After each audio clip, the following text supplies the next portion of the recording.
Hello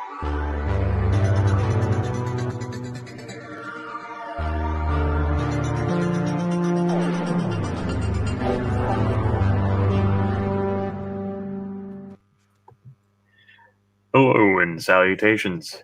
It's me, Salty, and I'm here today with Dave from Toy Polloi and Ryan, LaserPants81 from Infinity Equation, and welcome to IconiCon. We have officially kicked off IconiCon as of this morning, and I'm so happy that you're all here to join us. I see that we already have one super chat from Gen X Toys Geek Jody. He says, "Great thumbnail. Thank you for the very generous super chat, Jody." For the duration, just due to time constraints in the conversation, we're going to keep super chats to the end of the stream. I know that's a bit of a kind of faux pas for some, but we have a lot of information to get through and not a whole lot of time to do it. So, without further ado, Dave from Toy Polloi, the man, the myth, the legend, that beautiful mad genius that we all know. How are you doing today? I'm doing great. Thanks for having me on. Looking forward to chatting with you all. Absolutely. For those that may be watching that have somehow heard of me and not heard of Dave, which is just pure blasphemy, please tell the people where they can find you. Well, on YouTube, just look for Toy Polloi. I am the guy who fixes vintage toys. I think that's what most people know me as. Mainly, you'll never see my face. You will know my hands and, just see my hands and a green cutting mat and me generally taking apart toys, working out why they're broken and putting them back together. That's what I do. And he does it beautifully. I made a meme once upon a time for those that have seen the Toy Story movies and Toy Story 2. There's this man who's meticulously restoring Woody with the paints and the stitching, and I said that was Dave.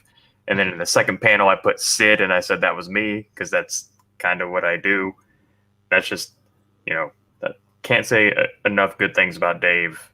The repairs, the customizing, the things that I do on my channel, pretty much all of it, all the knowledge I have comes from watching Dave. So do yourself a service and just watch Toy Polloi, subscribe, support, all that stuff. Now, that beautiful head of hair sitting at the bottom. We have Ryan, aka LaserPants81 from Infinity Equation, my good friend Ryan. How are you doing tonight? I'm doing excellent. Thank you. Absolutely. This is your third time on the channel? Second time. Second time on the channel. You came over to Infinity Equation once. That's right. That's right. Yeah. So Ryan and I go back a while. Our first stream together was on WCBS 2 years ago at this point, almost. At least. Yeah, at least. So, and he is part of a wonderful, wonderful Friday show. Oh, look at that. Oh, that's what we call subliminal advertising, folks. We have mugs. They do. They have mugs, T-shirts. They got you covered. Speaking of, tell the fine people all about Infinity Equation. So the Infinity Equation is a podcast that we record live on YouTube Friday nights at 5 p.m. Pacific. It's myself, Dante, Bobby Valla, and Alex Sanchez, and we talk about modern toy collecting for the most part. We talk about upcoming releases, what we've picked up. We talk about other pop culture stuff, movies, comic books, and we just try to have a good time. It's a good chat with four toy collectors. That's right. They what would you call them? You call them the Goon Squad, so podcast. I refer to you affectionately as the Enablers. That all of the above, rinky dink, because we're still kind of new at this and we're figuring our way through YouTube and the tech that goes behind a live stream. And I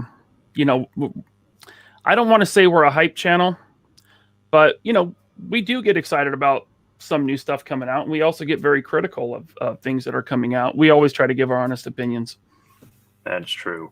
And because of that is why I've selected Dave and Ryan, because we have a vintage collector who does repairs and understands the struggles of finding all that, and we have a modern collector who understands the struggles of having to beat those bots and we're going to try and get into the real nitty gritty on why we collect beyond just, makes me happy, or, we're going to try and figure out like what drives you to complete that collection beyond just, oh, I need this team. Like, what is that makes you do that, why you collect, all that. But before that, I'm going to just pick some names out of the chat. We got Jason Anderson, we got Jody, we have Chris Miwa, Michael Schaefer, Sam Newsman, we got Badass Pony, aka Scott, we got Retroblasting Scuba Pete, all these great, wonderful people, tons of familiar names in here. So, and Masterson 42 is here even. All right, so let's kick off some of these questions. Dave, you are first up to bat. So, when it came to buying toys as a child, when you picked out toys, did you buy based on what you thought was cool, or did you always have that collector mentality? No, for me, it was buying what the ones that grabbed my attention. I've said this before in sort of when people have asked me. I didn't have a huge amount of new toys as a kid, so I would very carefully sort of pick and choose what I'd get. You know, it would be a case of I'd save up my pocket money and go down. There was one shop sort of in the town where I lived that I knew, after a swimming lesson on a Saturday, that my dad would let me go in there and I would pick up a figure, and so I'd really sort of make a choice of the ones that I liked. The rest of my collection were things that were just found at jumble sales and car boot sales. So I didn't really get a choice then. It was just what I found, But the ones I bought myself, I'd really sort of think about it. And there's some odd things I picked up that now, looking back, I just think I don't know why I like that figure so much. Especially I can remember, like I picked up a reuse, Return of the Jedi reuse figure, the three-eyed guy. For the life of me, I can't work out why I would specifically go for that one, because he's a rubbish figure. He doesn't even appear in the movies particularly, but for some reason on that shelf, it was like, oh, I like that one, and so I bought it. And then even like Transformers, I love Transformers, but the one I bought was Run Amok, one of the sort of the not Jump Starters, I think it's Spy Changers or whatever it was. But he's a rubbish toy, but I just for some reason I liked it, and it was. It grabbed me. But most of my childhood collection was things I was given or found at jumble sales. So I didn't particularly choose a lot of them, but it didn't stop me liking them. It didn't stop the want to play with them. So that leads me in. There's kind of a follow-up question there, and there's actually one that I'm going to ask after this one. But when you were playing, or like for toys, like when you bought it, were you purchasing with a kind of play in mind? I mean, I know it's kind of a dumb question to ask it, in a kid's mindset. Are you buying it based on play or based on looks? Like when you saw something, did you think how I'm going to incorporate that in playtime, or was it just like reuse? Looked really cool when you got him. I think it just looks, I didn't ever plan my play, I think is the thing. You just buy stuff because you like the look of it, and then you play with it however you want. I liked things like Dungeons and Dragons, so I think I bought Warduke of the Advanced Dungeons and Dragons, but he spent most of his time with an Ugnaught, because for some reason I thought an Ugnaught and Warduke sort of worked well together. It didn't actually matter that the toys weren't from the same line or anything like that. It's just there was no pre-thinking about what I'm going to do with them. It's just when you get them home, you start playing with them, or you're making a castle out of a cardboard box.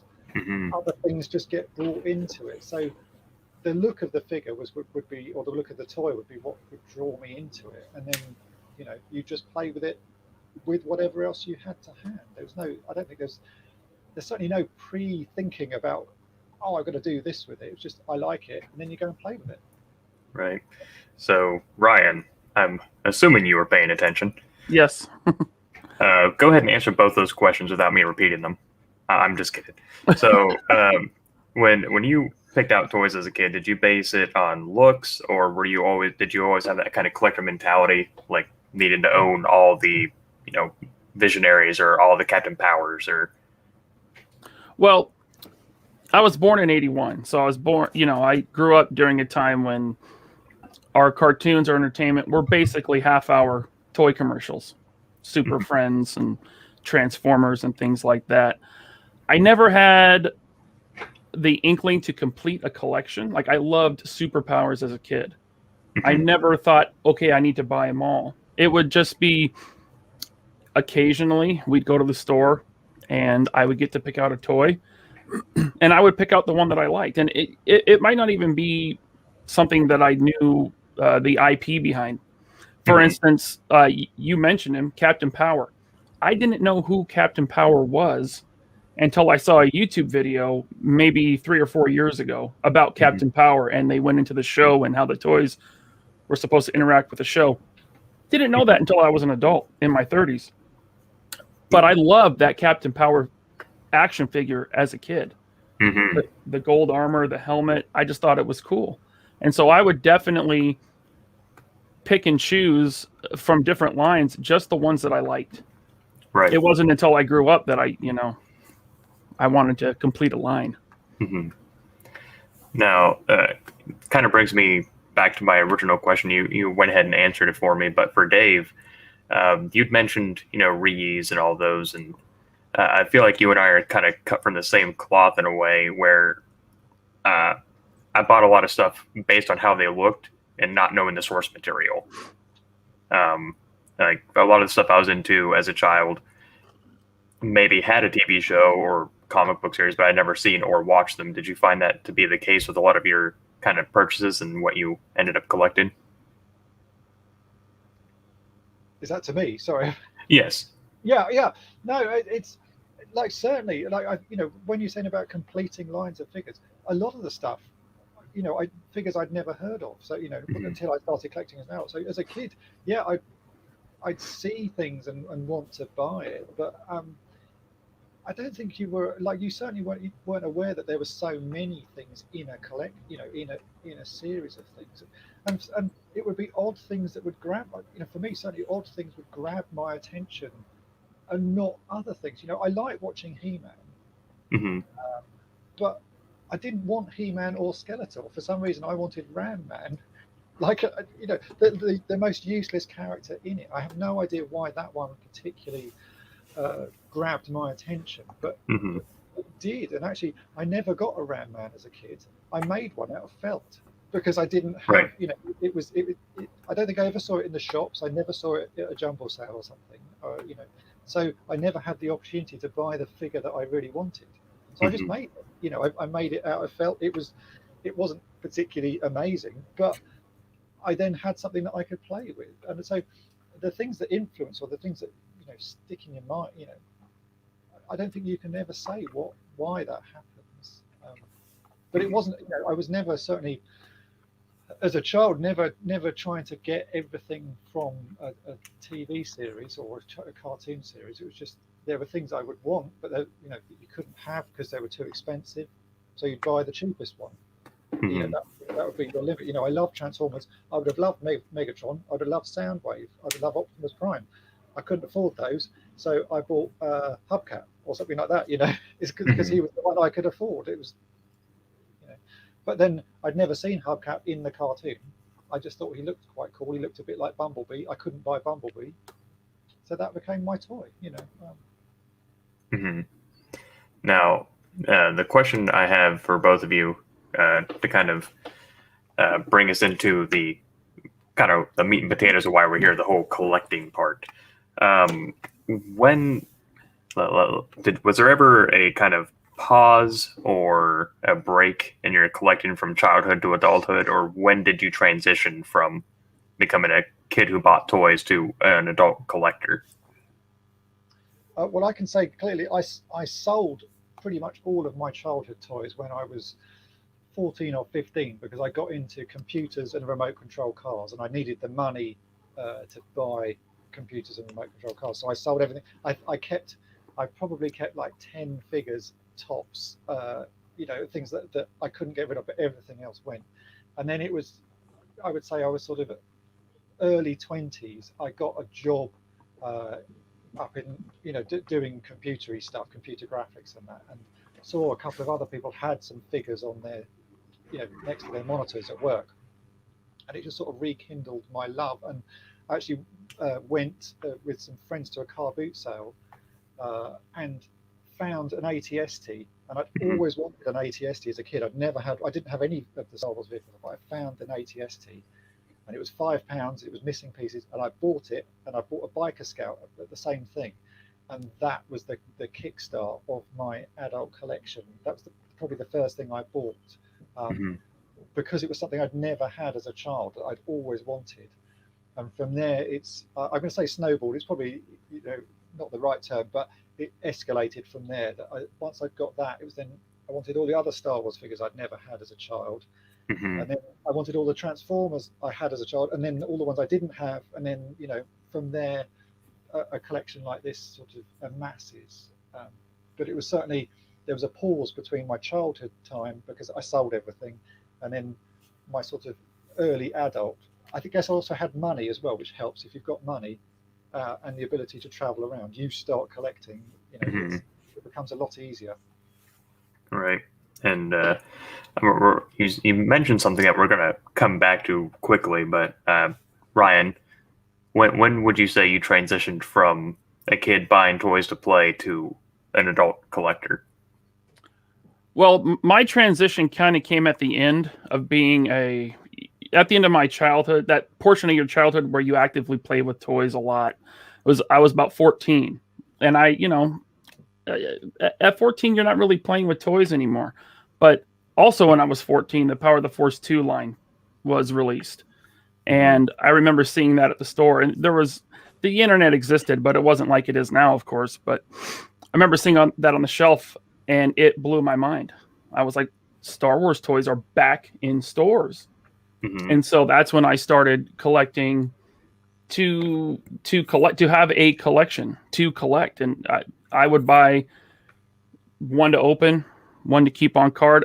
I mowed a lot of lawns. I had a paper out, so all of that money went to buying Power of the Force 2. Mhm. And then about 1999, right around the time the prequels came out. In fact, I remember this. I went to a early Toys R Us opening, and it was going to be the release of the Episode 1 figures. Mhm. I got I think it was Mace Windu, the battle droid on the speeder, and a Optimal Optimus Prime from Beast Wars.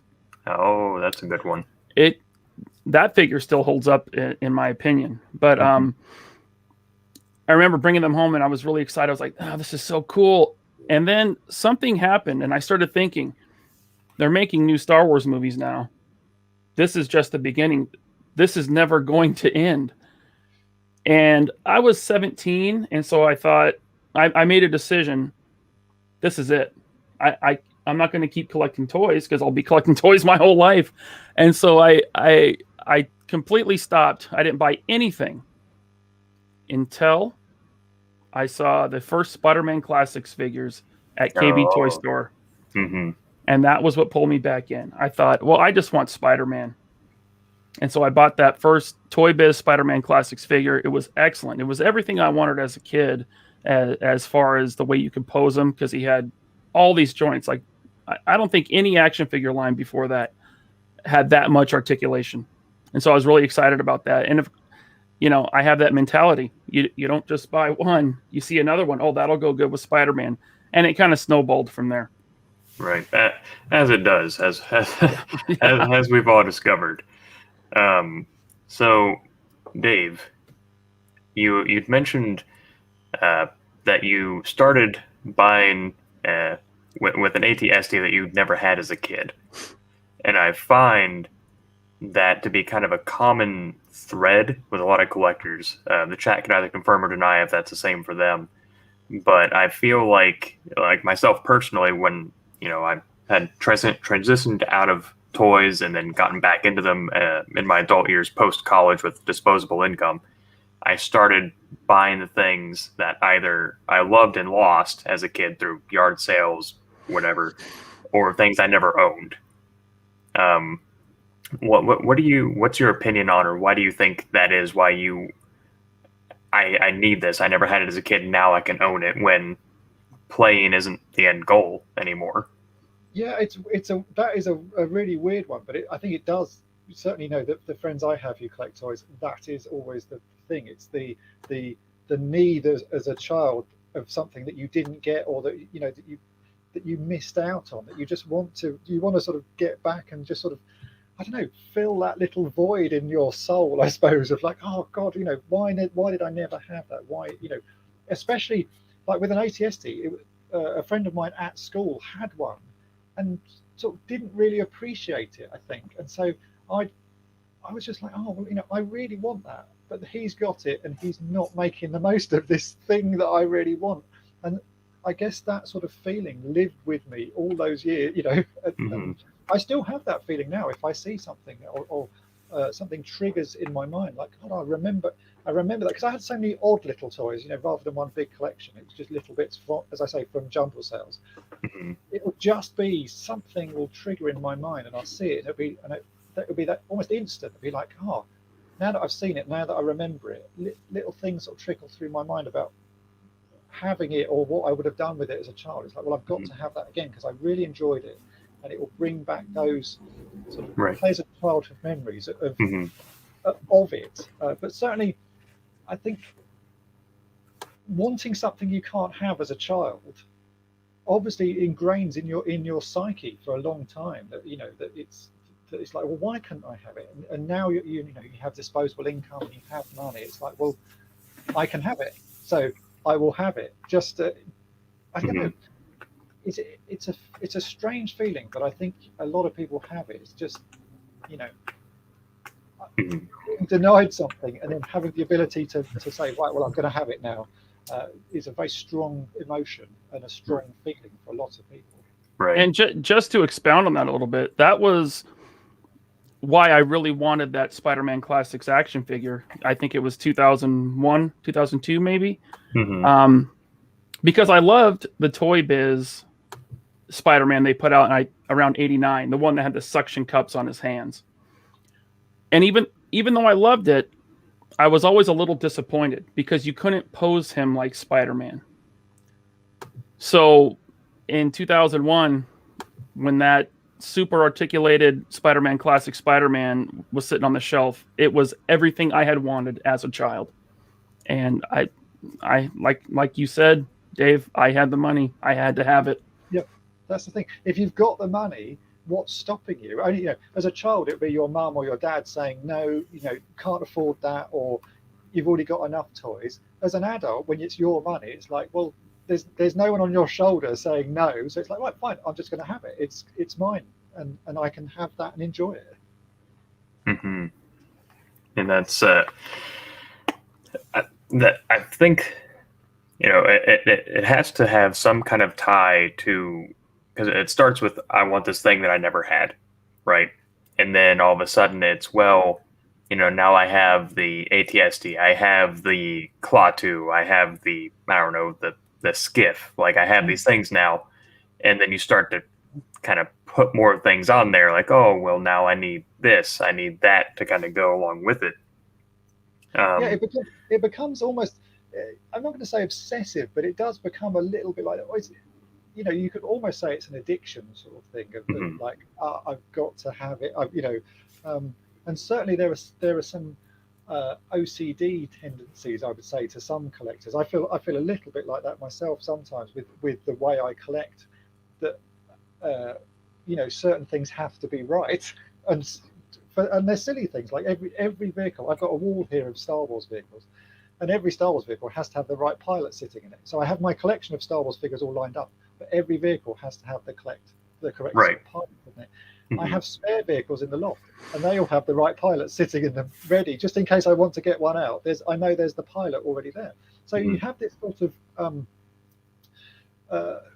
I think there is a little bit of a mindset, or sort of that's what I'm saying. It's not really OCD, but you become a bit. Oh, it's got to be right for your collection. There's a thread where I think it ties to completionists, or you have to have a sense of completion, like where, let's say you want to have all the Kenner Star Wars figures to complete that set, but it started with the ones you didn't have because that made you feel complete. There was something absent or missing from your childhood. Yeah. So I'm wondering how that might spread into other facets of your life. If there's anything else that the two of you feel that way about? Like if there's anything else that maybe not toys, but something else that you collect to that degree, and whether that brings you the same amount of joy. Like if you collect, I don't know, Fabergé eggs or something, whether obtaining that has the same kind of rush or sense of completion that finding that missing a man or something. For me, I have to say no. The only thing I collect is toys. I'm not very fussed about anything else. I don't buy a great deal of stuff. I'm not one of those people who has to have a lot of things. For me, it's always been toys that have been my, the thing I really look forward to. And I look forward to hunting for them. I don't necessarily have to buy anything. I just like, going to a toy fair and looking at this stuff. Sometimes I can go and not buy anything, but I will have had an hour of feeling really quite, excited by all of this potential that's out there. And even if there's nothing there, it really cheers me up to go and see it all. It's a lovely feeling. I think a lot of people get like that. Some people take it to that next level of they've always got to be buying something, no matter what it is. I think that's another level of sort of collecting, which for me, I don't have to have that. But you see a lot of people, if they know it's there, they've got to buy it, and they've got to buy it now, or they've got to have it now. I've never been like that. For me, the hunt of finding toys is actually quite enjoyable. So if I don't have it, I don't find it, there's always next time, and that's what keeps me going. Rather than I've got to have it, and I've got to have it tomorrow. It's got to be here in the post. Would you agree with that, Ryan, or do you have anything to contribute? Yeah. When you first get that toy, that you've been wanting for so long, or maybe you just saw it and you just had to have it, you do get that initial dopamine hit to your brain, but that quickly fades, right? And so people will chase after that.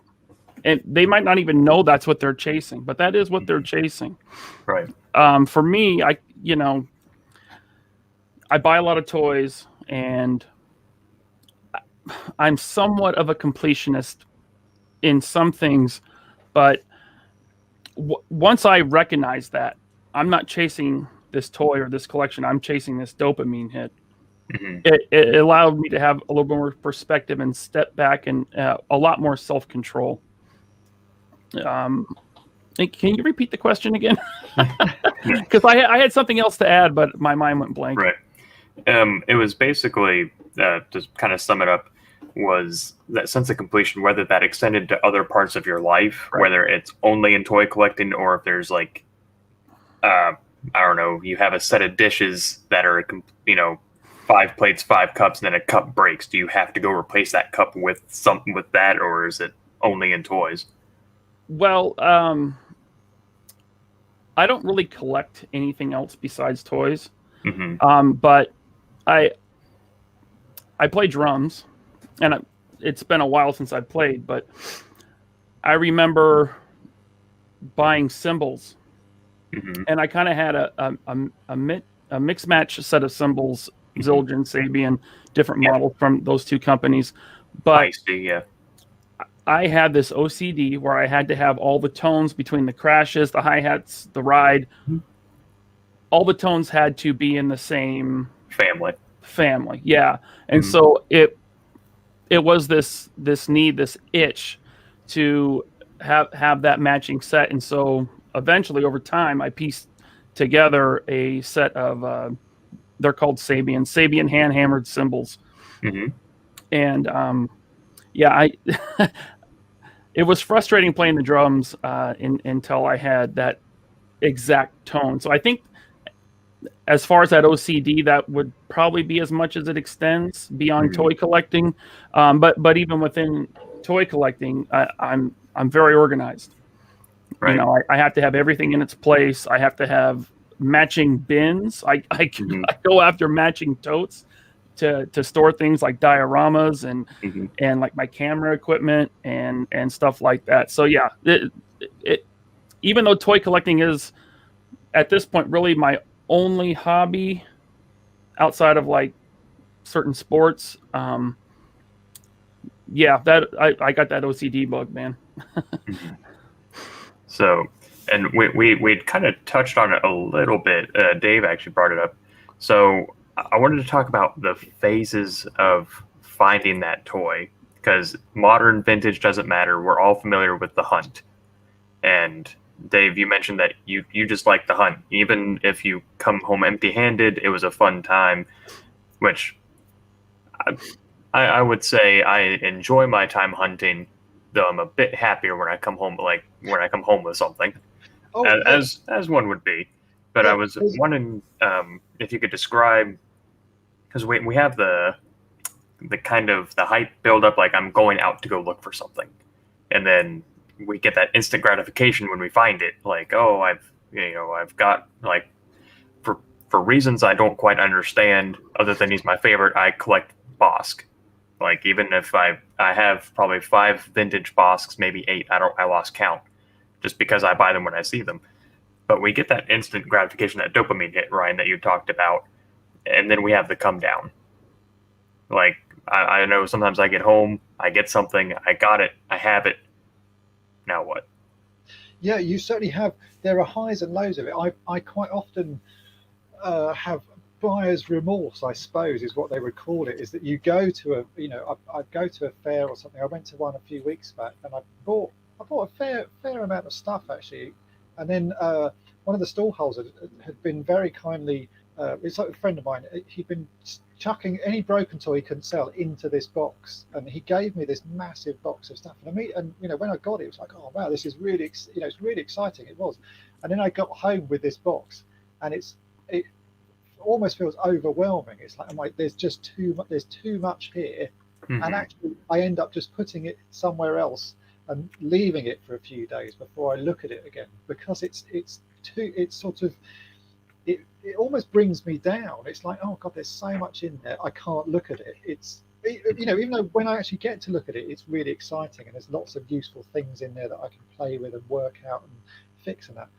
It's just suddenly it's almost too much. It's like, oh god, it's just I can't cope with it. I'll shut it away and deal with the little things I bought that I can deal with. Right. You certainly have highs and lows, but then you can have really big highs. I've been to toy fairs before where I think that sort of my most sort of fond toy fair sort of find was I found a yak face on a stall at a toy fair near here, and it was on a stall that sells mainly sort of dinky and train sort of things, and he had this yak face there, and I picked it up, and I said to him, how much do you want for this? And he went, 150. And in my mind, I'm thinking, oh, do you mean 150? Or, and I, very calmly, I said to him, oh, what, £1.50? And he went, yep. And I gave him that thing. And that, walking away from that stall, the rush of like, I found this figure that I've never had in my collection before. It's a sort of one I never thought I'd get.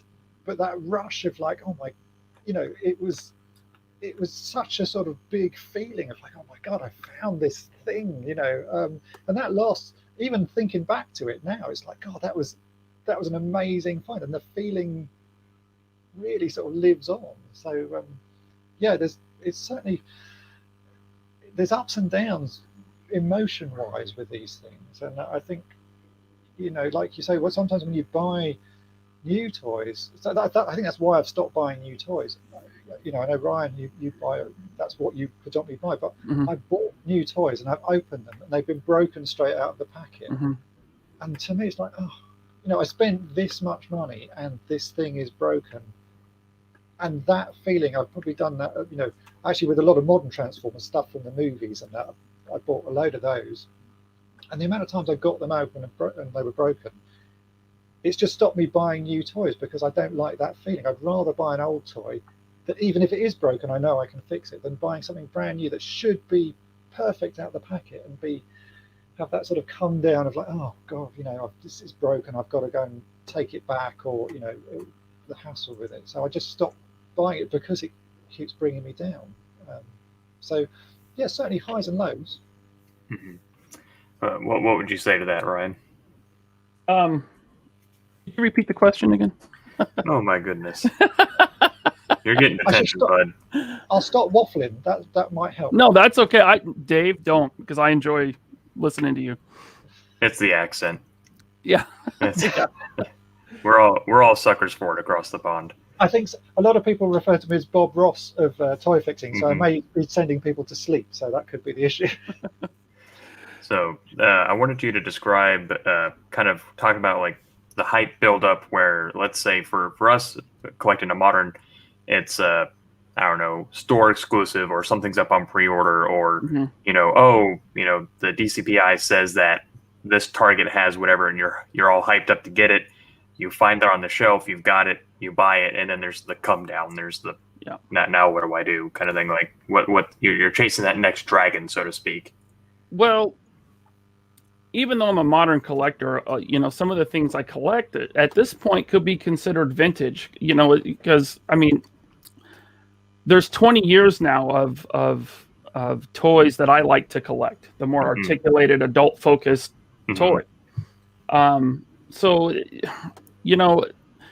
I have overpaid for things, and you get it home and you know what you paid for it, and you just think it. I won't enjoy it as much knowing that I overpaid for it. So even in modern collecting, for anything new just coming out, it's like everything's a pre-order now. Mhm. And if you don't pre-order it, well, there's a good Tough chance titties, you're going to miss out on it. Mhm. But there are some grails, things I like to collect that I could have overpaid for. But man, it feels better when you're patient and you just wait. And Mhm. like Dave was saying, he goes to toy shows, and sometimes he'll just look, and you have to be willing to walk away from something Right. that is very expensive. Perfect example: this Pit action figure Oh from boy. Toy Biz. Mhm. I think it came out around 2008.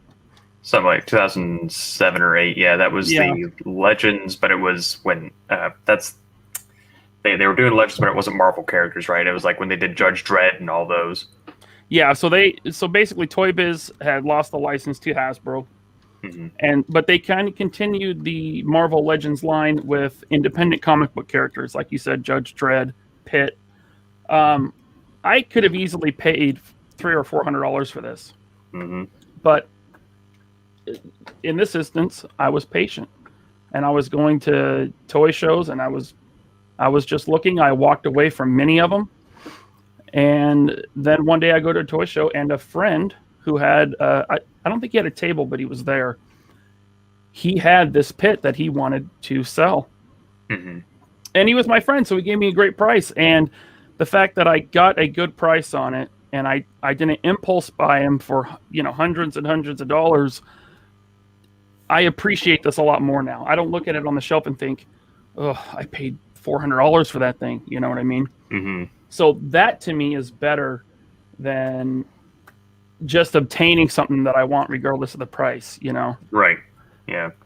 And that actually kind of brings up an interesting phenomenon that comes up talking about the guilt that you spent on something, knowing that you really, because at the end of the day, we really don't need any of it because it's just plastic. Right. We need food, we need shelter, we need to bathe, but we don't need this stuff. It's just we have this desire to own that feels like we need something, So I'm kind of curious about where that threshold is where it transitions from I want this, and then you have that come down, but now you have guilt associated with because that's happened to me plenty of times. I've gone out hunting for something and with nothing in mind in particular, just to go out and make the rounds, see what's there, and I'll come home and I'll have spent over $300 on toys, and none of it was anything I particularly wanted.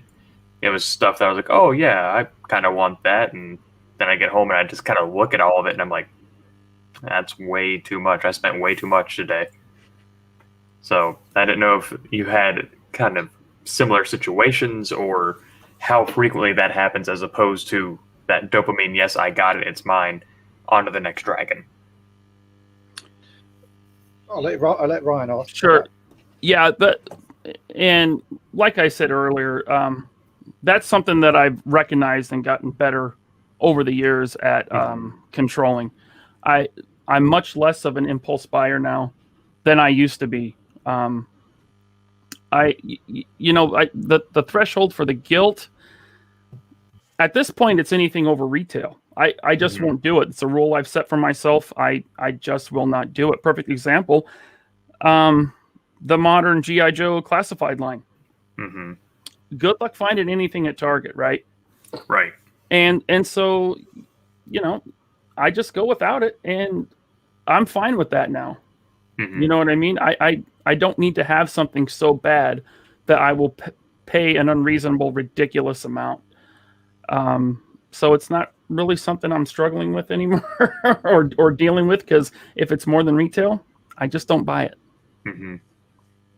That's I find it's very, very easy to fall into that where, I want this, someone has it for twice the asking price plus shipping, and they just have to have it, so they don't mind paying that much, which is a foreign concept to me when I collect modern. Vintage, the market dictates the price. You're Yep. you're going to pay well over like you'll be hard pressed to find a vintage GI Joe for the original $3 or whatever they were. But I found, like you said, being able to walk away was a huge turning point in collecting. Um, did you experience anything like that, Dave, where you were had to set that hard rule for yourself to be able to walk away from something, or was there anything that you just couldn't walk away from? I've learned my lesson a few times. I guess that's probably what stopped me doing it. I'm always quite a frugal collector anyway. I don't like spending money on stuff, and I sort of set up a limit for many things. I collect Skeletors. That's one of my sort of weaknesses. Mhm. But I set myself a limit on a Skeletor. If it's more than like £4, I won't buy it. And so I've walked away many times. But then sometimes I get sort of caught up in the moment of it. I think a couple of times for videos, actually, I've come up with ideas for fixing things and Mhm. not had a broken version of the toy, and so then gone out and bought a broken version of the toy specifically to do a video, and paid over the odds to get this thing just so I can film it. And then a few weeks later, I'll find the same thing that I paid over the odds for nothing, and it's like, I've done that quite a few times. I bought. I wanted to do a video fixing the arms on a 12-inch Darth Vader, Mhm. and so I think I paid £22 for a broken Vader from Mhm. someone, and I got it, filmed the thing. 2 days later, I went to a shop that I hadn't been to for a while. I found another one for £3. It was like, so it wasn't a huge amount of money, but that annoyance that Mhm. I've wasted money on something that if I'd just been patient, which is what I try and say to everyone, just be patient, you'll Mhm. find it. Yeah. Uh, and I think that I don't, I very rarely spend more than 20 or £30 tops on anything. But there was I've been reminded of a toy line that I had a couple of as a kid, which was this Micronauts. Mhm. The little. I've got one here just so you can see a little Micronaut man. Mhm. And me and my brother had a couple of these that we'd been. I think my nan or something had bought them for us, and my brother had this toy called the Star Searcher. He didn't play with it, but I played with it. And I absolutely loved this thing, and it sort of got into my mind that I wanted to have one. And I searched around. I couldn't find one on eBay, and in the end, I found a guy in France selling one. Uh, so I think I paid £120 for this thing boxed to get it shipped over from France to here. Uh, and before it even arrived, I'd been on eBay. Someone else had found one. I bought a box one for £20. So I had two of these things turning up. So the one that arrived cheap, I was like, oh, amazing. And then there's this expensive one that turned up. Like, Mhm. oh, I should have just learned my lesson again and be patient. You don't need it now. You don't need it now. And so I think once you've done that a few times, especially if you're, you know, and you still have the things sitting in your collection and they're sort of taunting you in the background. It's like, you cost me too much money. Uh, that can sort of teach you not to do it again. So I really try not to do it now. But it's still sometimes I slip because I just get caught up in the moment, especially if you're on eBay and you see something and it's like, oh, that, you know, you're clicking and your typing gets away from you, and Mhm. Mhm. sometimes you're saved by someone outbidding you at the last minute, but other Yep. times you go, Mhm. oh, I've just paid a silly amount of money for something I didn't really need, but Yep. I now have it. Yep. Yeah, And patience and persistence, I think mhm. is really key. And patience, I think, being number one. But I've had a lot of success going to toy shows. Not only have I been a vendor, but just an attendee, and have that patience. Find other local collectors, that might have something that you need that isn't going to gouge you on a price.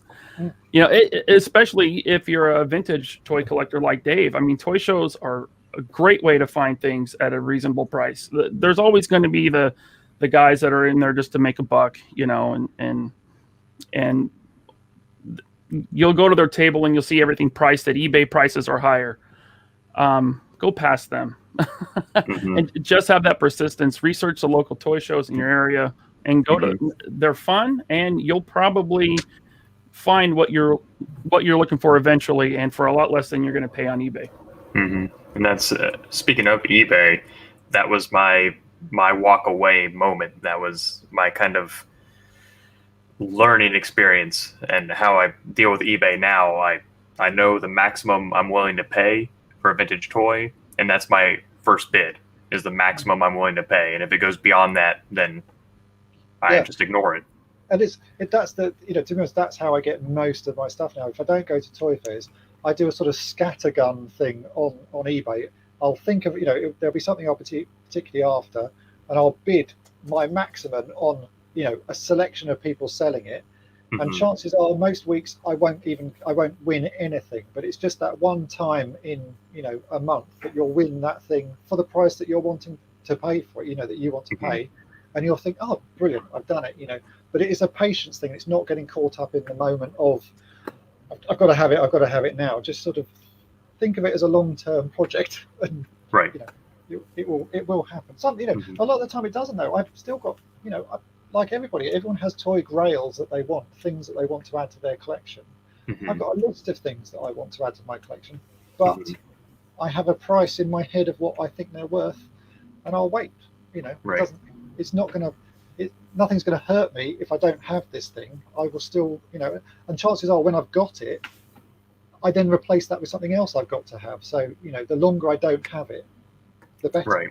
And that's, I have Dave to thank, actually, and many people, many collectors would greatly benefit from watching your videos when it comes to vintage things. I never knew the term until I watched your videos. The term Wabi-Sabi has helped me out a great deal when it comes to collecting. It's a Japanese term. It just means, it's essentially meaning finding the beauty in something that's not perfect. Nothing has to be perfect. And I think a lot of collectors, especially vintage Star Wars collectors, want everything to be perfect. The right weapon, the right cape, the right this with that, and it's the figure's got to be as mint as can be. And if you take a step back from that and just say, well, I just like the figure, if it's been played with, then that's part of its history and it doesn't have to be complete. Right. You appreciate the toy for what it is rather than for how perfect it is.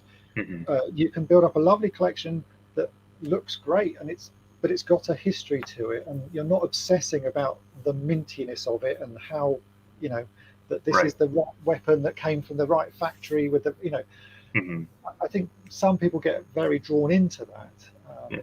Exactly. Appreciating things, if they're broken, they can still be played with and they can still be appreciated. And if something's got a bit of paint rubbed off it, you can either fix it and add your own story to it, or you can just leave it as is and it's still a nice figure. And that's I find. I'm sorry, Ryan. Go ahead. Oh, I was just gonna say. I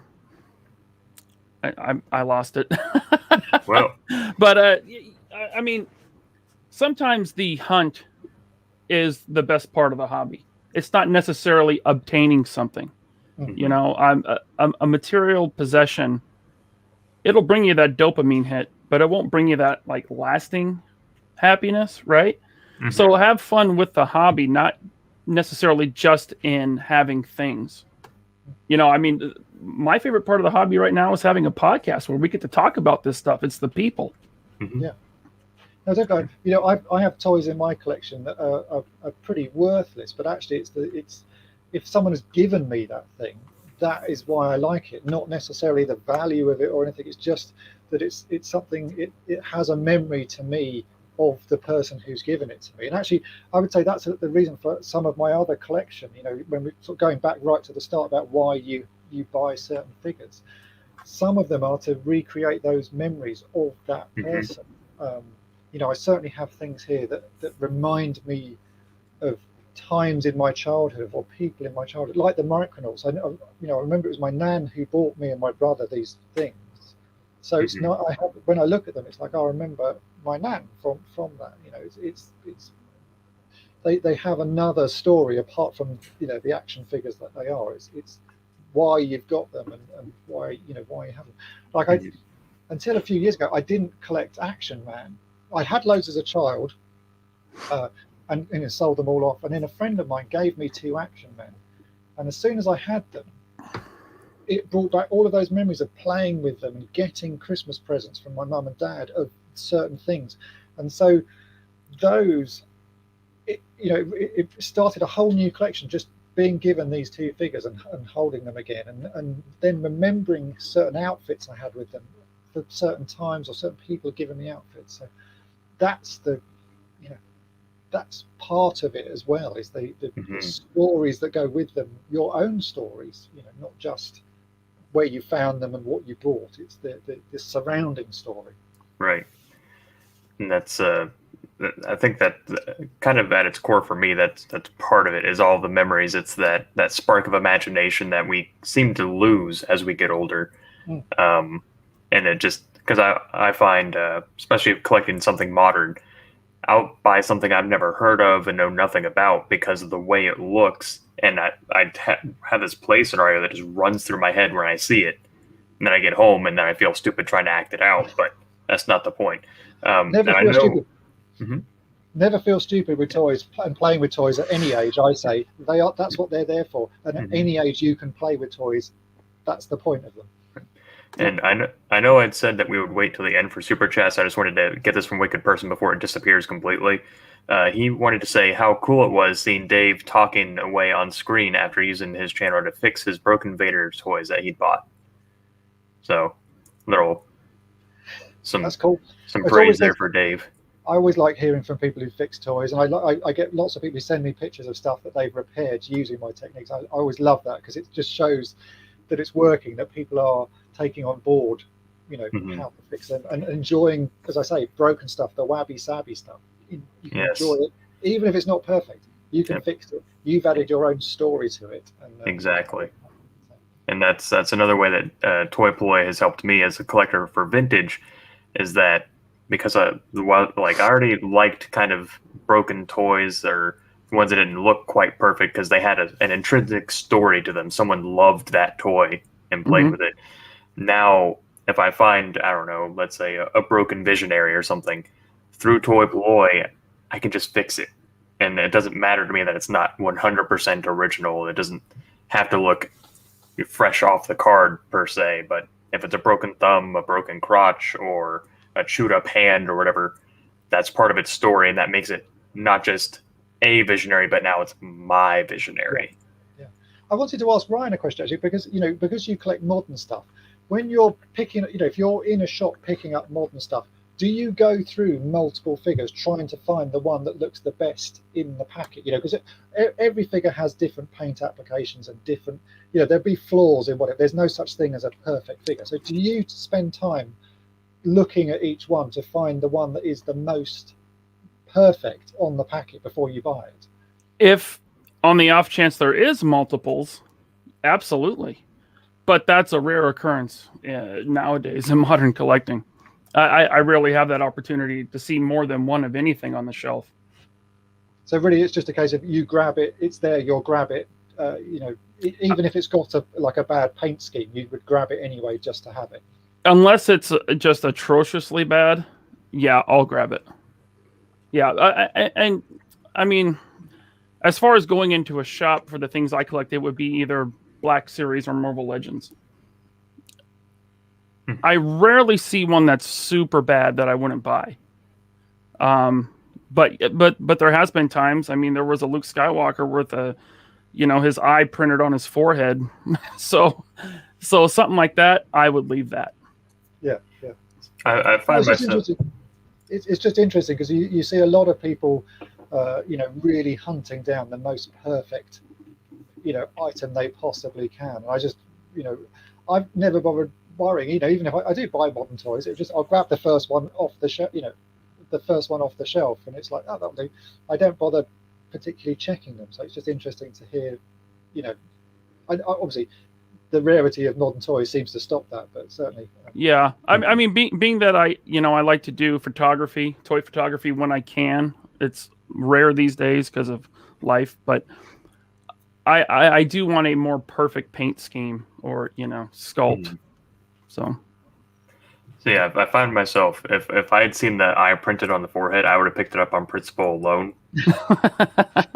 Chances are I would have as well, because it's then actually a unique figure. It's something really odd, and I like I like some of some of my favorite action men. I've got some quite nice action men, but the ones I use the most in sort of Instagram shots are the really awful ones that like children have put pins in them and that, because it makes them, to me, it just makes them so unique, and I like that sort of that weirdness to them. So I probably would have, like yourself, picked up the odd-eyed one.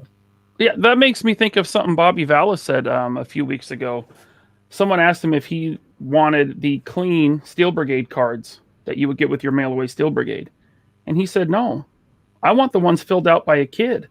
That's part of the history of this specific toy. And if I was collecting vintage, I would absolutely be the same way. I think that's really cool. Yeah, I have a B-wing in my collection that I was restoring, and it was in a terrible state. But on the back of it, someone had written their name. Some child had written their name, and I was on the edge of removing it because it was only done with ink and that. And then I left it because I just thought, actually, no, that's really nice that has been there for 30, 40 years, and it's still there. And although it's now my toy, I'm just looking after it for.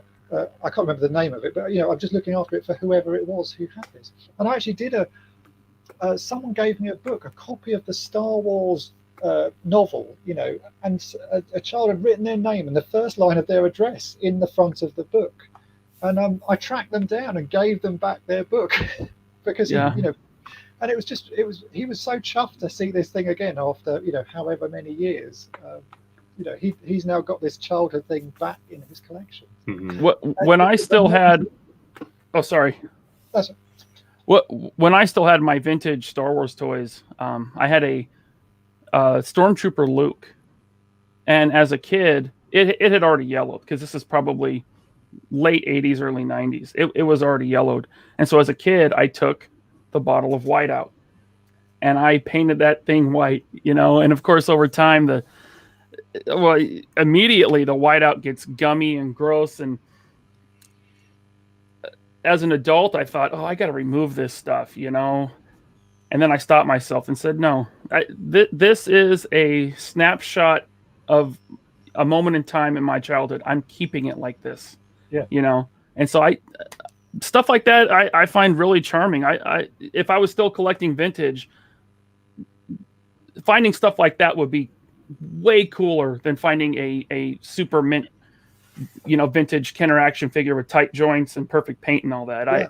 I would definitely lean towards the more the toy with more history that was played with. I think it's just they have a certain charm to it. Although having said that, I've just filmed a video about removing Tipex and Whiteout off a Stormtrooper because a subscriber of mine sent me some of his childhood ones and asked me to tidy them up. So I have tidied his up, but yeah, I've got plenty of things here with writing on them, or especially with Action Man stuff. I've got a sort of pile of handmade clothes because parents or whatever would make trousers or knit jumpers for Action Man. I've got loads of these sort of hand knitted things that I can't just throw away because they're lovely little items. Then I wouldn't display them, but I just like the fact that someone has spent so much time making this thing for their child's toy, and the toy the child has probably played with it loads with this handmade jumper on, or trousers made out of old curtains or whatever it is. It's that because you can imagine what had gone on with this toy. I like that sort of stuff. I do fix stuff up to look mint or as nice as I can, but I keep a lot as is, just because I like them in my collection as well as the nice stuff. And before we get into the elephant in the room, Lio Convoy has a super chat. Thank you, Lio. He says, other than cost, that's the other reason why he doesn't mind collecting secondhand, because they all have stories. And that's kind of the key point when it comes to buying secondhand. They have an inherent intrinsic story. There's someone loved it, someone owned it, and kept it this long. So the elephant in the room that Dave, you and I discussed this briefly on Instagram, greed. Greed in the collecting toy sphere. I certainly see it a lot, and I'm not part of many sort of Facebook groups or collecting groups anymore, but the ones that I do sort of keep an eye on, especially the Star Wars ones, there seems to be a one-upmanship and a greed in them that someone will post, a picture of I've got this, and then everyone else will want it, and suddenly the price goes up and up, and it's quite shocking to see, but it is a greedy thing, and people, because then people are like, well, I've got two of these, so I'll sell you one for astronomical prices, and or making out that things are rare. In the grand schemes of things, there's very little toys out there that are rare. Especially old Star Wars stuff, it was made in its millions. So even if someone says, when people say Yak Face is rare, you can go on eBay and there'll be 30 or 40 of them for sale at any one time for upwards of 200 quid. That's not a rare figure. That's a common figure, but with a massive price on it. And that is all down to greed. And it's a shame. I think you get it in any sort of toy collecting thing, or any collecting thing. It's not just toys that this happens to. People get greedy. I think grading is a terrible thing to have in the toy world, because that encourages even more greed, and the obsession with getting things absolutely mint, or with grading, the higher the number, the more I'll pay for it. That just increases that greed, that sort of obsession with the perfect sort of things that don't exist, and again encourages more money to be spent. I just don't get it. I stay away from all of that. And, I remember the video you did about the grading process itself, and how you sent out the same figure a couple times, and it came back both times at different grades. Yeah. So what does that really mean? It basically, like, as far as I can see, grading is just someone saying on a particular day, this figure is worth this much, but there's no indication on the thing that's graded, when it was graded, how long ago it was graded, who graded it, what. It's for me a very arbitrary thing. I know some people love it, and some people obsess over getting the next one, the higher the grade, the 90s, the 95s, or whatever. But all of this stuff is degrading as well. There's videos, toy entropy. Everything is falling apart and everything is degrading.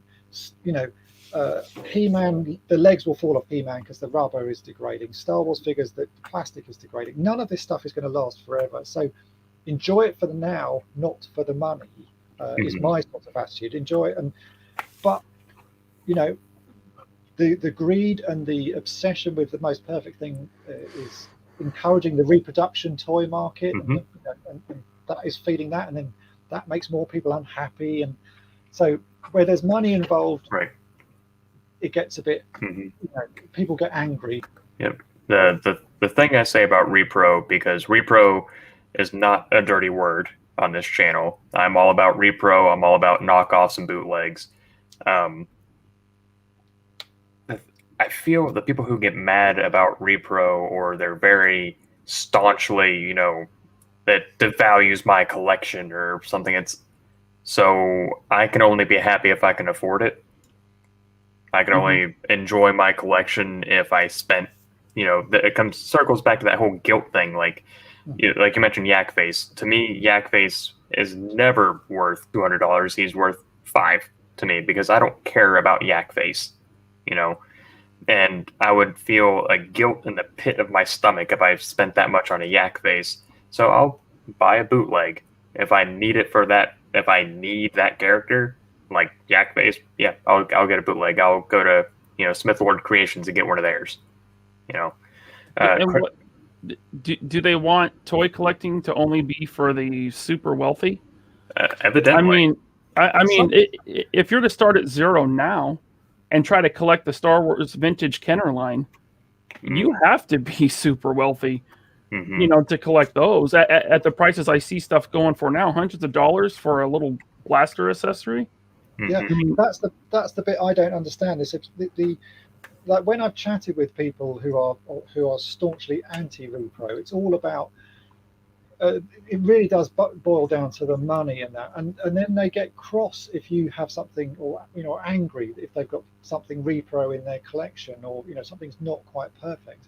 And my response to that is, if your toy collection is making you angry, or if someone else's toy collection is making you angry, you need to stop collecting toys. You're not doing this for the reason that I and you do it, because you enjoy the toys. You're doing it for there's certainly some monetary value in it for you, because you're worrying about the price and it's a strange thing. I've never come into my toy room and got angry because of a toy, and I've never looked at someone else's toy collection and it made me angry. I've just looked at it and gone, what a wonderful collection, no matter how you collect it. And I think when money is involved, there's certainly a level of trying to. There's a one-upmanship. It's certainly on Facebook groups. I've got this, you haven't. I spent this on it, you didn't. And then the next day, someone else will be going, well, I've spent this on it, and I bought this, and it cost me this. And, it's a different mindset. Maybe it's something I don't understand, because it's not my mindset. But in modern collecting, we call that the hype figure. There's always the latest hype figure that maybe it's a YouTuber, maybe it's someone that's in a big toy group. That it could be anything. All of a sudden, that's the hype figure, and the prices start skyrocketing. And that's really the problem with a lot of Facebook groups. It's half of the people in any given group probably aren't even collectors. They're there for the flip. And they're they might be using bots or whatnot. So that's really where the greed comes in, and it's hard to find a community of people who are in it for the hobby itself, not just to flip and make money. And I feel like you feel free to correct me if I'm wrong, but I feel like this is a mostly contemporary idea, the FOMO. The fear of missing out, which is a relatively new term from my understanding, I think plays into a lot of that. People have this, it's the newest thing, I need to get it right now so I can be like everyone else, with that one-upmanship where, I have this, I paid this for it, and people are like, they get that little twinge of hype from it. I want to be part of the tribe. I want to be part of the group. I need that too, and then that just escalates that price even higher, because now, I paid, let's say some guy takes a bath on a figure. He buys, I don't know, version 2 rock and roll from G.I. Joe for $100 for some reason. That has now set the bar at $100, which everyone in that group's, they try to start offloading their rock and roll because now there's an interest in it. They think it's that much, and then now that's the set price on a figure, kind of like Yak Face. He's not rare by any imagine. You can find him. Rarity would be like Galaxy Rangers are pretty rare, or Black Hole is pretty rare. But before we move on too far, I want to get the super chat from Connor Fuller before it disappears. He has a question for Dave. He says, "Can we get a hot soapy water, please?"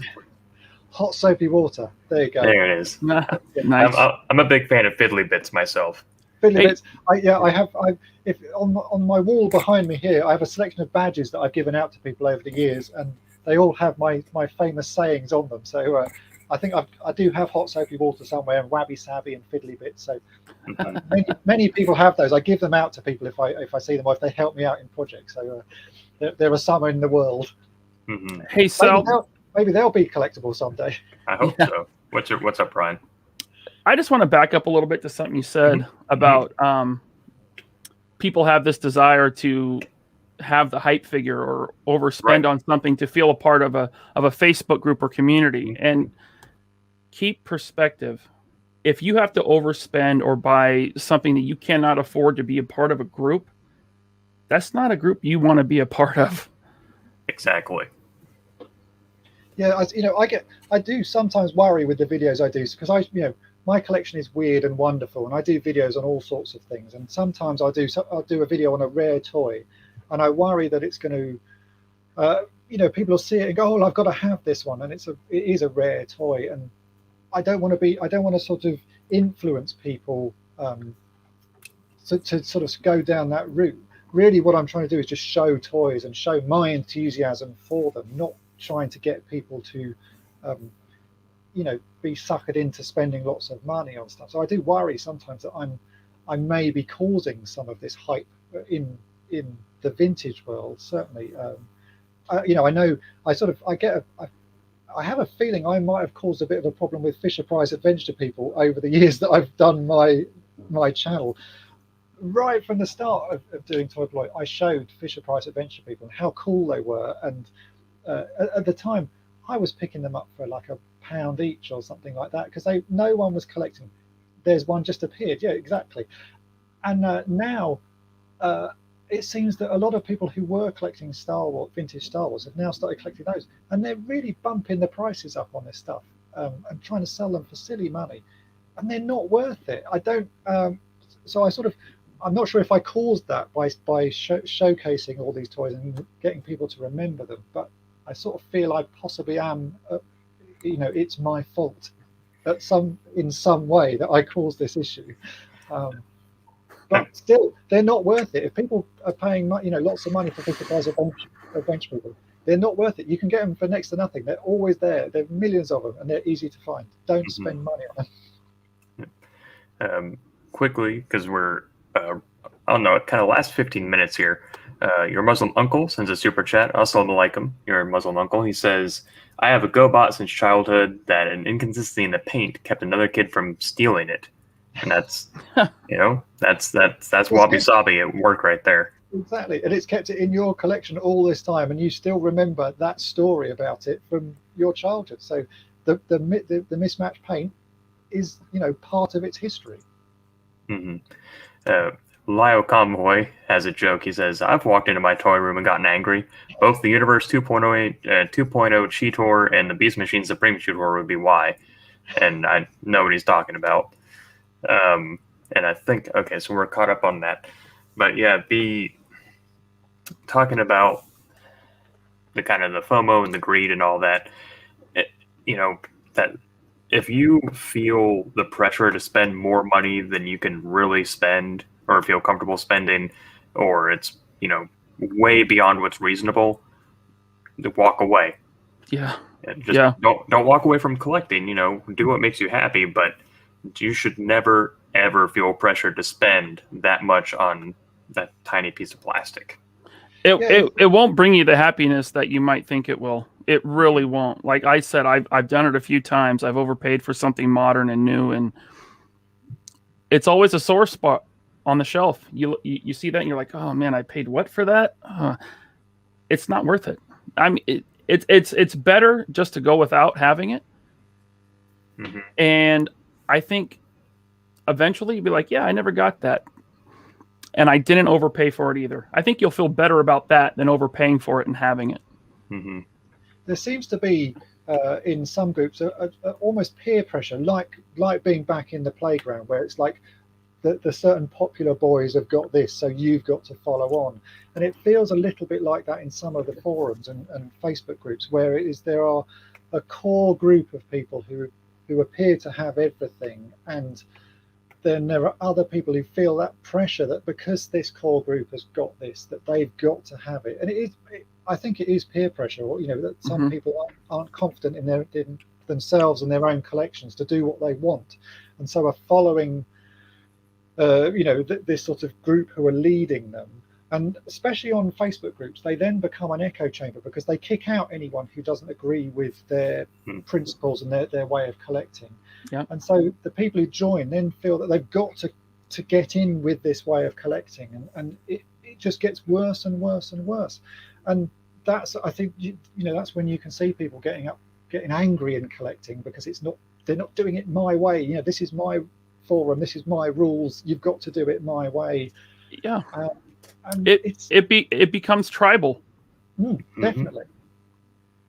Yeah, Yep. yeah. I think there's something to be said for being an insular collector. And certainly when I started collecting, because there was no internet, you know, as I say, I've been doing this sort of 25, 27 years, something like that. When I first started collecting, I had one friend who collected toys, so we would chat about our collections and that was it. So I didn't really have anyone else guiding my collection or making me collect certain things. I was just buying the stuff that I wanted to buy. So my collection is my, you know, it's all mine. It's all my ideas and my sort of thing. There's no rule to it.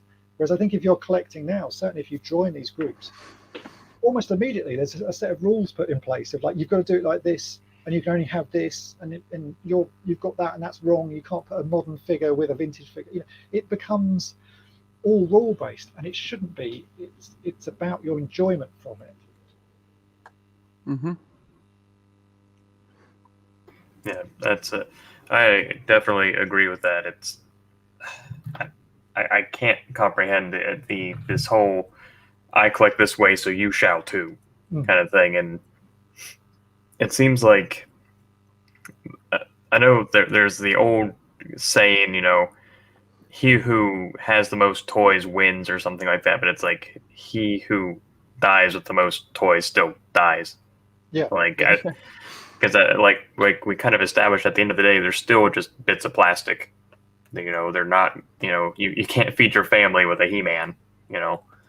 Well, it depends how much you could sell it for. Right. Speaking of, go ahead, at the moment, you can sell a He-Man for a lot of money. He's not worth it though. There are millions of them. Just wait. You know, it's you know. Yeah, Masterson42 says, "It is just as much the hunt for a new toy as it is just having it." He agrees with you, Mr. Laserpants. Oh, thank you. Yeah, I love the hunt. You know, especially at toy shows. Not so much retail. Retail, too much disappointment. But yeah, definitely, I would highly suggest everyone that hasn't done so, just research what local toy shows are in your area and check them out. They're a lot of fun. It's a great way to meet fellow collectors that aren't just trying to gouge you. Mm-hmm.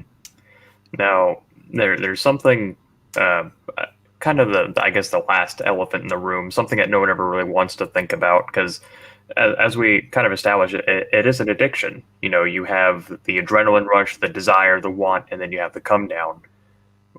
When does it stop?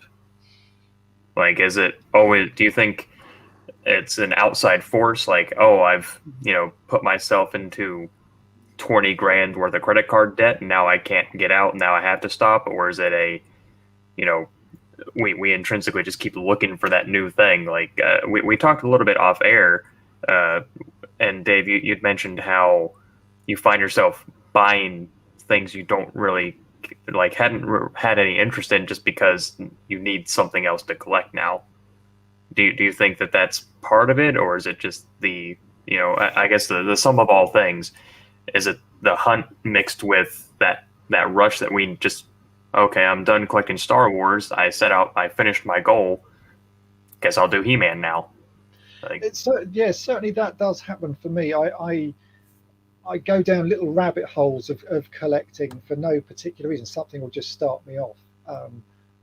I don't like, as to when it will stop. I don't know. When I run out of space, I don't have a particularly big room, you know, so I've already run out of space essentially. But I mean, at some point, I'll probably get bored of it. You know, like you do with any hobby, things change, your life changes, or you know, there'll be something else that I need to put my time and effort into. You know, I'm lucky at the moment that my work allows me to do this as a hobby and you know, make videos in my spare time and sort of thing. But at some point, maybe that, you know, my situation will change and I'll decide that this isn't important to me, you know, and I'll get rid of stuff. I still get, you know, I get rid of stuff quite regularly. If I have duplicates of things, and if I know someone wants, you know, a toy that I've got a spare of, I'll give it to them, because it's like, well, you know, you'll enjoy it more than it just sitting in a box here. You have it and you know, enjoy it. So, you know, will I stop? Who knows? I don't. That's a hard one to say. It's like what people say. Well, what are you going to do with it when you die? I don't know. I'll be dead. But someone else will have to deal with it. Mhm. But maybe by then I'll have got bored of it, or I'll have found a different hobby that Mhm. keeps me Yeah. occupied. And I'm direct that question now at you, Ryan. Yeah. Being a modern collector, because when you collect vintage, you have a finite. This is it. Like I now have all the G1 Transformers, and then you might move on to a new property, or you might not, or for modern, there's always a new Spider-Man. There's always an updated body. There's always a new head sculpt. For Black Series, it's like, oh, I have Qui-Gon Jinn. Oh, now there's a new head sculpt Qui-Gon Jinn I have to get. And when does it stop? Because we know we've established that they're never going to do a perfect iteration of anything because they want you to buy that next version. If they do a definitive, this is the best one ever, no one will buy the next one. So when's the cutoff? Like, when is it? I have my my Millennium Falcon crew. I don't need anybody else. Well, I'm going to be buried with all this stuff, so I'm going to keep going till the day. No, I'm kidding. You're just going to be entombed in that room. No, yeah. So there will come a point where I am done. I don't have a date in mind or an age in mind, but I know that I don't want to leave all this to my kid, because it'll be a massive chore for him. You know what I mean? And I don't want to leave that to him. So there will come a point in time where I will stop collecting, pare down, and just get rid of stuff. When that is, I don't know. But when that time comes, I'll be okay with it. Right. I'd rather leave him, some cash than a room full of toys. That's for sure. Like you said, he who dies with the most toys wins, but he still dies. Well, I don't want any of this stuff when I die. I want it to all be gone because I don't want to leave anyone with that responsibility. Well, we have about 8 minutes left before the I guess the end of this stream. Is there quickly anything else? I mean, I know there's tons of stuff that we could talk, and I'd love to continue this conversation at a later date. Have you both back on individually or together? Either way, I would love to continue this conversation.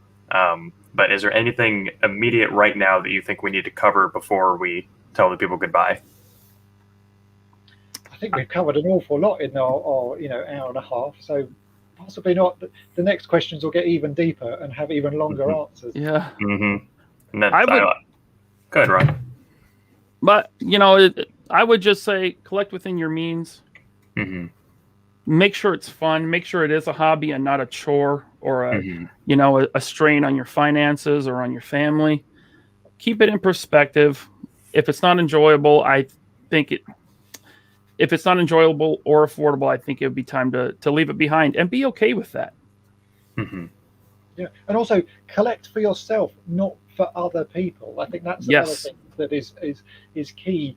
Your collection doesn't have to mirror someone else's thing, and you don't have to collect what other people collect. There are plenty of toys out there that people don't collect, but that are still nice and are still good fun. And I think there is an obsession with collecting, Star Wars and Transformers and things, and that a lot of people collect. But there's plenty else out there that is fun to collect and enjoyable. And a lot of the things I collect are worthless, and I'm probably the only person who collects them, but I get enjoyment from them, and that's what's important, is the enjoyment. So don't worry what other people are collecting or what other people are doing. Do it for yourself. I agree on all fronts with that. If it's not fun anymore, don't do it. If it comes down to I don't know, the hot item for me, which massive shout out to Scuba Pete, who's in the chat, by the way, sent me the Motu Origins Castle Grayskull, is going for way more than it should, almost double retail. So if it comes down to paying your phone bill or a toy, take care of your phone bill. This is all supposed to be fun. It's supposed to be a tertiary hobby, not what you exist for, I guess. That there was a quote from at least from the movie Fight Club. I'd never read the book, that the stuff we own ends up owning us. If your collection owns you, which mine's rapidly approaching. I find when I move, I have to find a place will my collection fit in this place. I'm getting to that point where it's starting to own me. As I've famously been on record saying, my collection has an apartment. I just happen to sleep here. But this has been a fantastic conversation. Again, I would love to continue this at a later date with both of you. We're just on the tip of this iceberg. There's so many deeper questions that we could be getting into, but unfortunately, our time is coming short. So, round robin, Dave, once again, for the people at home who may not know who you are, which just is unfathomable to me, tell them about where they can find you. Oh, also, links for all this stuff is in the description below. So if you are looking, look no further than the description. But yeah, well, you can find me on YouTube. I have a channel called Toy Polloi where each week I fix old toys. Basically, every Friday I put up a video and I will look some vintage item for my collection. And yeah, you can find me there. I have a Facebook page. I'm on Instagram. I'm on Twitter. You can buy Toy Polloi merchandise as well. If you under all of my videos, you'll see links. You can buy T-shirts and mugs, and also I think I even have a T-shirt that says Fiddly Bits on it. If you really want to walk around with a T-shirt that says Fiddly Bits on it, which in some countries possibly not a good idea. So yeah, but you can find me there, and you know I'm always up for chatting as well. So send me messages, and I try to respond to everybody who gets in touch. Also, if he didn't mention it, because some people are hesitant to, he also has a Patreon, which is in the description below. So yeah, I have a Patreon if you want to help support the channel, become a patron of mine, or you can become a YouTube channel member of mine as well. That helps support and helps me make more videos. So that's always much appreciated. His repairs are not cheap. He doesn't fabricate these out of nowhere. So Ryan, my guy. Where can the people find you? Well, you can find me on Instagram mostly. I'm LaserPants81, LaserPants81 on Instagram. And also Friday nights at 5 p.m. Pacific, I co-host the Infinity Equation podcast with my friends Dante, Alex, and Bobby Valla. And we talk about mostly modern collecting, movies, comic books, other pop culture stuff. And it's a lot of fun. Mm-hmm. You can also find both of these outstanding, upstanding, beautiful gentlemen throughout various panels on IconiCon. Ryan, I think the next time you and I meet will be on the Return of the Jedi panel, which is Saturday, I think. Yes, it is Saturday. Yeah. And Dave and I will be discussing the worst toys to repair on Sunday, joined by Michael French. So yeah, I'm live streaming tomorrow as well on All Things 80s channel, talking about Argos catalogs. And I think the one that a lot of people are wanting to see is on. I've got two on Saturday. I'm chatting with Tokyo Toy Bastard about Japanese toys in the morning, and then at lunchtime UK time, I don't know what it is for the rest of the world. Myself, Michael French from Analog Toys, and Michael French from Retro Blasting, and Tony from Analog Toys. We will all be getting together for the very first time to chat. So I think that's one a lot of people want to. Yes. Sign me up. I can't wait for that one. Yeah, that even with the streams that I'm hosting and that's the one I'm looking forward to the most, because anyone who's been around for more than a week in our community has been waiting for this stream to happen. The Holy Trinity. It should be good fun. I've chatted to those guys sort of offline for a long time, but we've never sort of spoken in person. So it'll be really good for all of us to chat in person. Mm-hmm. Well, before we leave, Masterson42 sends another super chat. Again, thank you. He says, "I built a house and specifically a room around my collection. I need help." Hey, that's okay. I'm working on my basement right now, remodeling it for the same reason. Mm-hmm. Well, fantastic conversation. It was really great to have all these kind of different points of view, but all kind of have the same general feeling about things. It seems like the attitude towards collecting, or a healthy attitude towards collecting, doesn't matter if it's vintage, modern, both, how old you are, what you're into. It seems like we all have the kind of, a healthy mindset about it. So I'm very happy to kind of discover that. So for those that are new to my channel, I am Sal. This is 2 Cents Toys. I do modern toy reviews. I do minimum repairs. I do customizations, all that kind of stuff. There's a couple more things coming on the channel this week for IconiCon. Subscribe, please. Please do yourself a favor. Subscribe and follow Toy Polloi. It'll help you out so much. You won't even realize it. And if you are a modern collector, do yourself a favor and subscribe to Infinity Equation on Fridays. They give you all the newest toy news. It's all in one spot.